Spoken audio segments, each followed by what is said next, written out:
Hi, and welcome to this Tuesday edition of Focal Point on AFR Talk. I am Brian Fisher, your congenial, convivial, and amiable host. The program is Focal Point. The network is AFR Talk, the American Family Radio Talk Network.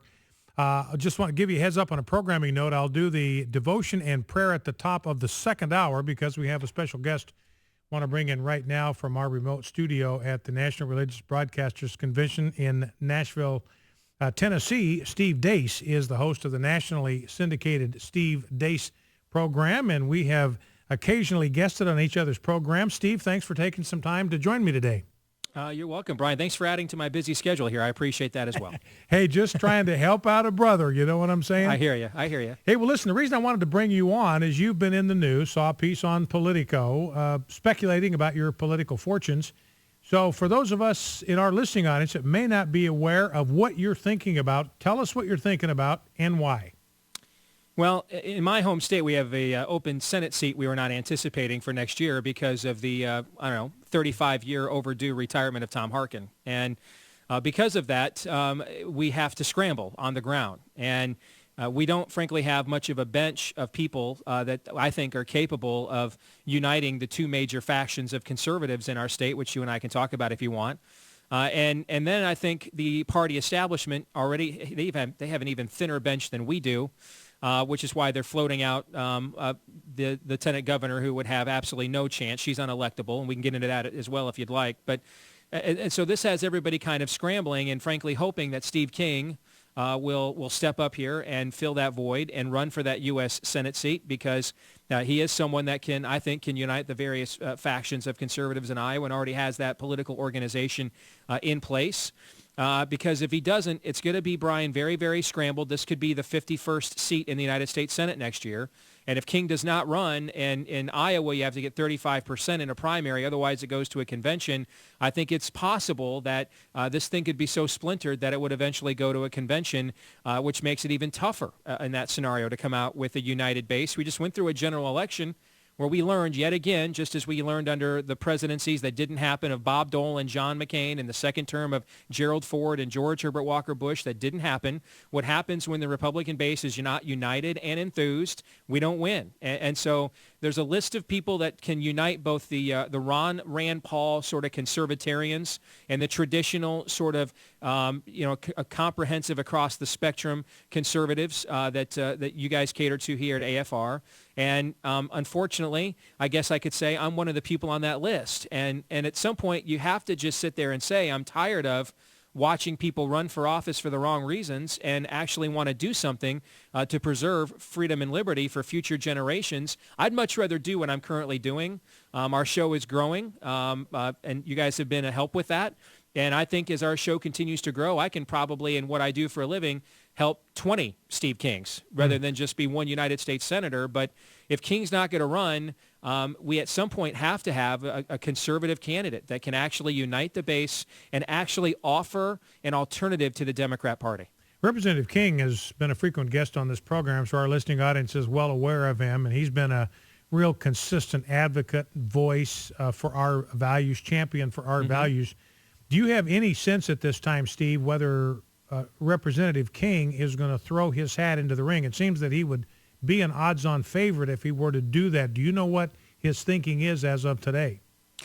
If I had to guess, based on everything that's happened here on the ground, if I had to guess, I think it's slightly better that he will do it than he won't. But the only thing that gives me pause is in the past, Steve has passed on opportunities to run for leadership within the House Republican caucus. And, that's just not for everybody. He's in a pretty safe seat. He just had redistricting. He already faced the toughest race he's going to face, Brian, with the former First Lady here in our state tried to challenge him, and she got her clock cleaned. And so he's 63 years old. So if he wanted to, he could pretty much stay in that seat for the rest of his career and be safe, and he can say what he wants and vote the way he wants.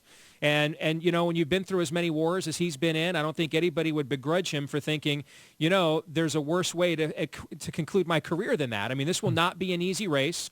As I said earlier, it could be the 51st seat in the U.S. Senate. So the Democrats and Karl Rove will do everything they can to create a so-called Aiken moment if they can. And Steve, I want to get to that, what you're going to be up against. Let's say it comes down to you throwing your hat into the ring. You're going to be going up against the Karl Rove Republicans, the establishment. They've set out to destroy conservatives, take them out at the ankles, put people of their choice in these primaries. They're inserting themselves now not into the general elections, but into the primaries. I want to back up before we get to that because I want to have you finish with that. We got just about 3 minutes left. But it seems to me, Steve, one advantage you would have, I look at somebody like Herman Cain, I look at somebody like Dr. Ben Carson. When these guys went into the national stage under the glare of those headlights, it became clear that they really had not thought all the way through the issues that they were going to have to take positions on. And it seems that might be one advantage that you would have, being in talk radio and hammering out these issues night after night after night on your nationally syndicated program, that you might be in a little bit better of a position to articulate a well-rounded conservative platform. Well, the other thing, too, is, Brian, frankly, a lot of conservatives don't do a lot of mainstream media interviews. I've been on a lot of the cable news shows, particularly on the liberal network, MSNBC. I've done a lot of mainstream media interviews. So I'm very well versed at communicating what we believe in this media climate to people who don't accept the same premises that we do. So I know in many cases what questions they're going to ask before they ask them. I know why they ask those questions. I can even anticipate the follow-up to the question based on how I will answer.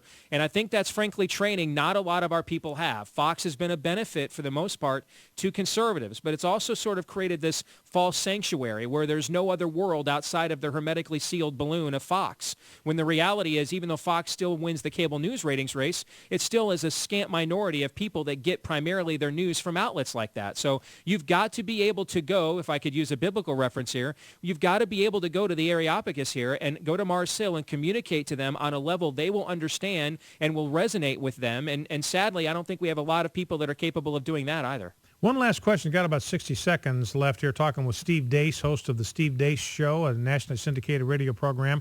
Part of his program airs on this network every night. Steve, let's assume for the sake of argument you throw your hat into the ring, or maybe you don't. There's another conservative out there that does try to run. How do you guys beat the genuine conservatives? How do you take on the Rove machine, the country club Republican machine, and beat them? Well, I think there's two things. Number one is if you can unite around issues. In the end, most people become Republicans because of issues, Brian. When you think Republican, you think of a slate of issues. When you think of Democrats, you think of a slate of people groups. So the Democratic Party is based on identity-based politics. And not all those identities agree with one another. They just think the enemy of my enemy is my friend, so they join together for a common goal of getting access to government for various reasons. People join the Republican Party for issues. So when you have candidates that can communicate a comprehensive worldview, you unite the conservative grassroots rather than having it splintered as it was in the last two presidential cycles. And as we've learned with the Ted Cruzes of the world, if we get one-on-one with these people, we win in primaries. And I think then the second thing is you could also look at what Virginia did. Virginia wanted, the conservatives there wanted to head off the Rove machine at the pass. They changed the party rules so that the party primary was determined at the convention rather than your chance to walk into a high-money, big media state, spend $4 or $5 million in TV ads and buy a nomination. And what happened is the Rhino establishment candidate dropped out of the race altogether because he knew he couldn't win at the convention with the activists. Our guest has been Steve Deace, host of the Steve Deace Show, nationally syndicated radio program, possible candidate for the U.S. Senate in the state of Iowa. Steve, as always, thanks for taking time. God bless you, my friend. Same to you, Brian. Take care. Focal Point AFR Talk. We'll be right back in 2 minutes.